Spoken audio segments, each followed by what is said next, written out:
দিন গুৰুচৰণ মহাবিদ্যালয়ৰ ১৭৭ চনত জন্মগ্ৰহণ কৰা বুলি ক'ব লাগিব। আজি আছিল প্ৰতিষ্ঠা দিৱস আৰু এই বছৰ হৈছে আমাৰ ৪৯ সংখ্যক প্ৰতিষ্ঠা দিৱস। ৪৯ বছৰ গৰকি গ'ল। অহা বছৰলৈ আমি সোণালী জয়ন্তী বৰ্ষত ভৰি দিবলৈ গৈ আছোঁ আৰু এই সোণালী জয়ন্তী বৰ্ষৰ ৭ বছৰত আমি এইবাৰ প্ৰতিষ্ঠা দিৱসটো অকণমান ৰাইজৰ সহায় সহযোগিতা তথা আমাৰ যিখিনি প্ৰাক্তন ছাত্ৰ ছাত্ৰী আছে তেখেতসকলৰ সহায় সহযোগিতাৰে আমি আগবাঢ়ি যোৱাৰ আশা কৰি আমি এই প্ৰতিষ্ঠা দিৱসত গুৰুচৰণ মহাবিদ্যালয়ৰ ১৯৭৪ চনৰ পৰা যিসকল সাধাৰণ সম্পাদক আছে প্ৰত্যেকগৰাকী প্ৰাক্তন সাধাৰণ সম্পাদকক আমি আমন্ত্ৰণ জনাইছিলোঁ। তাৰ ভিতৰত ২গৰাকী আমাৰ সম্পাদকৰ গুচি গৈছে আৰু যিসকল আছে বৰ্তমান তেখেতসকলক আমি আমন্ত্ৰণ কৰি আনিছিলোঁ। সৰহসংখ্যক সাধাৰণ সম্পাদক আহি উপস্থিত হৈছে আৰু আমাৰ এতিয়া কাৰ্যসূচী হিচাপত আমাৰ ৰাতিপুৱা পতাকা উত্তোলন কাৰ্যসূচী কৰিব।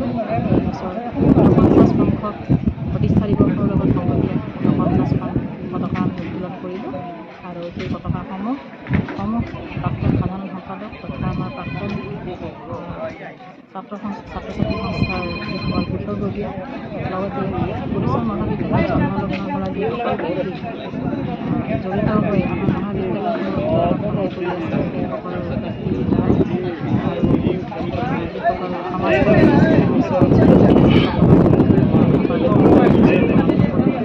ইয়াৰ পিছতে আমি সমাপ্ত কৰিছোঁ আমাৰ দৰ্শন কাৰ্যসূচী শ্ৰদ্ধাঞ্জলি অনুষ্ঠান এটা ৰাখিছোঁ। আমি যিসকল ব্যক্তি জ্ঞাত অজ্ঞাত যিসকল ব্যক্তিয়ে বৰ্তমানলৈকে মহাবিদ্যালয় উত্তৰণত সহায় কৰি গ'ল তেখেতসকলৰ আমি শ্ৰদ্ধাৰে আজি স্মৰণ কৰিছোঁ।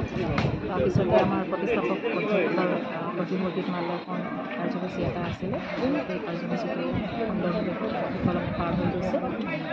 তাৰপিছতে আমি এইবাৰ ৪৯ সংখ্যক প্ৰতিষ্ঠা দিৱসৰ প্ৰতি লক্ষ্য ৰাখি আমি মহাবিদ্যালয়ৰ চৌহদত ৪৯ জোপা দেৱদাৰু গছ ৰোৱাৰ আমি সিদ্ধান্ত লৈছিলোঁ। পৰিৱেশৰ প্ৰতি লক্ষ্য ৰাখি লগতে মহাবিদ্যালয়খনৰ সৌন্দৰ্য বৰ্ধনৰ বাবেও আমি ৪৯ জোপা দেৱদাৰু গছ এইবেলি প্ৰাক্তন সাধাৰণ সম্পাদকসকল তথা সমাজকৰ্মীসকল তথা প্ৰাক্তন ৰোপণ কৰিলে। গতিকে এতিয়ালৈ আমি এইখিনি কাৰ্যসূচী আমি সমাপন কৰিলোঁ। আশা ৰাখিছোঁ আমাৰ পৰৱৰ্তী যি মুকলি সভা আছে ইয়াৰ পিছত আমাৰ বন্তি প্ৰজ্বলন থাকিব আৰু বন্তি প্ৰজ্বলনো আমি ৪৯ গছি চাকি আমি প্ৰজ্বলন কৰি আমাৰ মহাবিদ্যালয়খনৰ প্ৰত্যেকগৰাকী শিক্ষক শিক্ষয়িত্ৰীয়ে এই বন্তি প্ৰজ্বলন কৰিব আৰু তাৰপিছতে আমাৰ মুকলি সভা আৰম্ভ হ'ব আৰু এইবেলি আমি মুকলি সভাত আমাৰ ওচৰৰ MCLA উদ্বোধন হিচাপে আমি নিমন্ত্ৰণ কৰিছোঁ।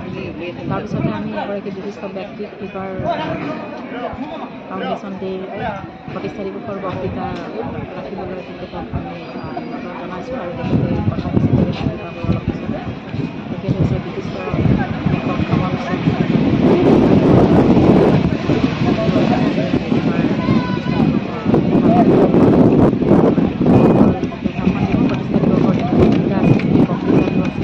বক্তৃতাটো ৰাখিব সমন্বয়মুখী অসম সংশয় আৰু সম্ভাৱনা। গতিকে তেখেতৰ বক্তৃতাৰ মূলতাতে সকলো ৰাইজকে আহ্বান জনাইছোঁ। সমাজতে মুকলি সভা আৰম্ভ কৰিম। গতিকে আমি আশা ৰাখিছোঁ এই কাৰ্যসূচীখিনি আমি সুকলমে পাৰ কৰি দিব পাৰিম গোটেই দিনটো আৰু সমূহ ৰাইজৰ আমি সহায় সহযোগিতা বিচাৰিছোঁ।